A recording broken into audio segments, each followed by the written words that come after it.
has to do with the wild weather this week and what Mother Nature's wrath has done to trees, to power poles, to traffic signals. Case in point on your screen right now. And this is over at Sahara and McLeod with this downed power pole. And coming into the newsroom right before this broadcast started, the shocking video when it happened. Check it out. Oh, yeah.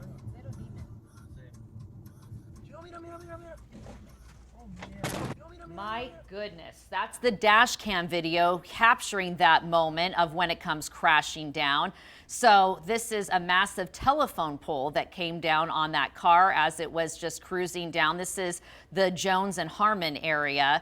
My goodness, it just seems like each and every morning we've been waking up, we've been seeing sights like this. And now we're watching the outages in place because of down power poles like that. Our team coverage continues here right at 5:03 on this Thursday morning. Everyone in place. We're going to talk about the cleanup efforts left behind from that storm. Our Andrew Nomura is out monitoring that damage as he showed us that live picture out near McLeod and Sahara. Our Laughlin over at the convention center right now, the Red Cross helping out. They've put up a shelter for people forced out of their homes from these outages, but we want to start things off with what we're seeing right now in the Weather Center and our meteorologist, Chloe Coast. You can see a loop over the last 12 hours, an active scene overnight. Within the last hour, we've seen a few pop-up showers, and we have more of that active weather coming our way this afternoon. Temperatures at the moment, mid to upper 70s for most pockets of the Las Vegas Valley. We'll start the day with mostly sunny skies. Storms ramping up this afternoon, favoring the high terrain, and then we have another weather threat that we're tracking on the 4th of July. I'll have a closer look ahead. I'm also watching the roads this morning where we have several incidents to report, including one on the I-15 northbound at Lamb. A couple closures still because of those down power poles as well. Another crash reported this on Boulder Highway at Tropicana. Off-ramp on the far south end of town is affecting drivers on the I-15 southbound off-ramp on the way to Silverado Ranch. As far as the traffic flow in general for the freeways, things are looking good so far with travel times in the green, guys. Chloe, thanks. 5:04 right now, and continuing our coverage of the breaking news and the cleanup this morning all across the valley after the massive damage caused by that storm. You've been doing a great job from the live desk talking about the people still without power waking up on this Thursday morning. And then we have a round robin of all of the damage from the storms, not just 2 days in a row, but we had people who had already a weakened system from a storm weeks ago, and they say they weren't surprised to see some of the sights that you're taking in on your screen right now. Others who are going to be enjoying the holiday weekend, have fun. And we have some people who are going to be dealing with their insurance company all throughout the weekend. And we know that that's not exactly a ton of fun, is it? Our Andrew Nomura tracking the latest from Sahara and McLeod this morning, one of the areas that's just been hit so hard with the wild weather. Hi, Andrew.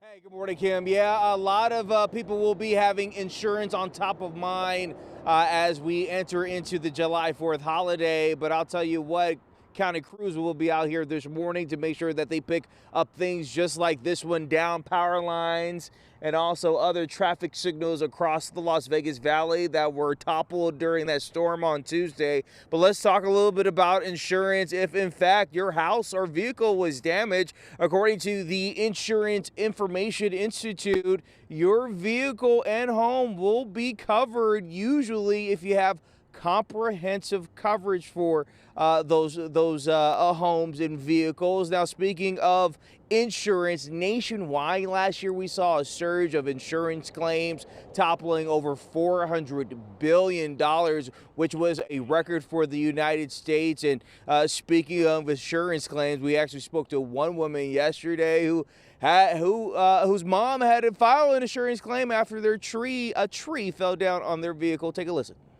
It definitely is a huge inconvenience because, you know, people's cars can't be used. My mom can't go anywhere, so I kind of have to be more responsible and step up to the plate to help out my mom a lot more, for sure.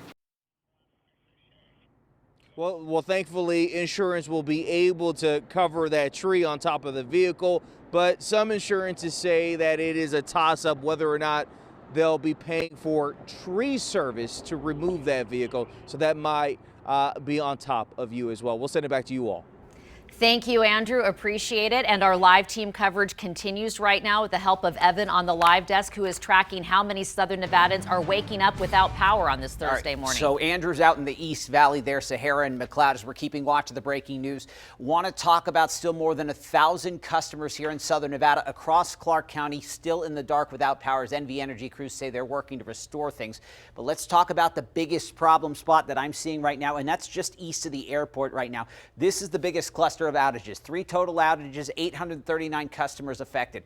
As for the widespread issue across the entire area, here's what Clark County is putting out about the totals. This is from NV Energy this morning. In Clark County, 26 total outages, more than 1,200 customers without electricity right now. I just checked this, although you want to put it in perspective here, because remember, the peak problems that they were seeing on Tuesday, about 30,000 customers without power. As NV Energy says, it is working right now to repair that extensive damage across Southern Nevada, where we saw things like this, those power lines coming down as folks were driving there near Harmon and Jones. Significant outages throughout the entire valley from this sudden and severe windstorm that swept through, affecting thousands of people. We're going to keep watch right now for those impacted as these outages, as NV Energy works to get things restored, as we're also watching what is going on over at the convention center this morning. Are we able to toss things over to our Allure Lagarde? She is live at the convention center right now,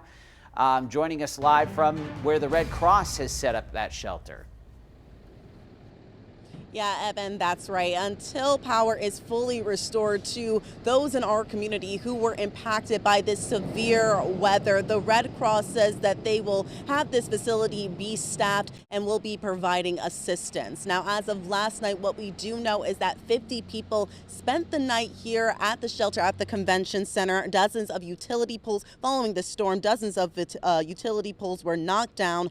There was damage to property and vehicles, leaving thousands without power. The shelter provides a safe, air-conditioned space with water, snacks, and also accommodates animals. In a statement, Rachel Flanagan, the executive director of the American Red Cross Southern Nevada, stated, "We are committed to supporting our community during this time of need." She added, "The shelter is open to anyone impacted by the power outages, and we will stay as long as necessary to provide relief and assistance." Now, the Red Cross does not require any form of identification when coming to the shelter. All they ask is that you just provide your name and also the location of your residence prior to the disaster. I'm actually going to go inside right now because I did see some people. I'm going to see if we can talk to anyone for our later hour. I'm sending it back over to you guys in the studio. Yeah, I was wondering if there is anyone who may be going into work that you might be able to chat with, and it sounds like that could be the case. Thank you, Allure. Appreciate it.